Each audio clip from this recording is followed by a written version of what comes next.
Welcome to the second hour of This Morning. Here are today's headlines. Governments of the European Union have decided to endorse South Korean and Nigerian candidates to lead the World Trade Organization in the second round of the voting process, according to reports. Ambassadors of EU member nations agreed to support the two nominees, Korea's Trade Minister Yoon Myung-hee and former Nigerian Finance Minister Ngozi Okonjo-Iweala. In a meeting held on Monday, among the 8 candidates in the first round, 5 of them advanced to the second round, who will then be narrowed down to 2 in the final vote. 3 scientists have won this year's Nobel Prize in Physics for their work on the black hole. British cosmologist Roger Penrose will receive half of the prize, and the other half will be split between German astrophysicist Reinhard Genzel and Andrea of the U.S., with Ghez becoming the 4th woman to receive the physics prize.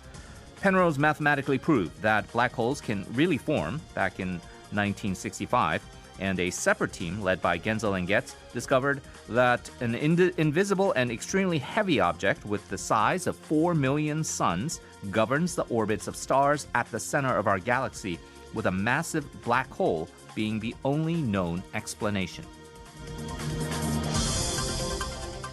South Korean business people will be able to enter Japan without a 14-day mandatory coronavirus quarantine starting tomorrow, and the same special exemption will be applied to Japanese nationals traveling to Korea to do business. Under the special entry procedures the two countries agreed on yesterday, Koreans must submit a travel plan to the Japanese embassy or consul general to monitor their health conditions for 2 weeks prior to their departure and show proof of a negative test result from the past 72 hours upon arrival.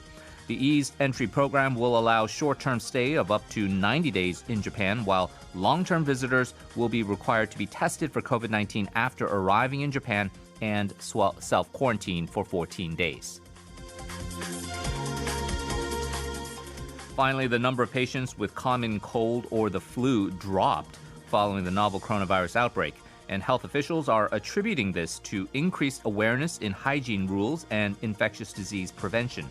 The positivity rate for viruses of infectious respiratory illnesses from the March and September period this year were lower compared to last year's, with the exception of August. According to a base clinic for Seoul's southwestern region, the number of flu and common cold patients came to 2,593 from March to September, compared to 13,340 during the same period last year. And you can listen to these headlines once again on our YouTube channel by searching TBS eFM. Once there, you'll get a script of the headlines and subtitles as well. Coming up next, Trump's COVID-19 diagnosis and how that affects the presidential election, as well as an analysis on how Korea has handled the pandemic so far.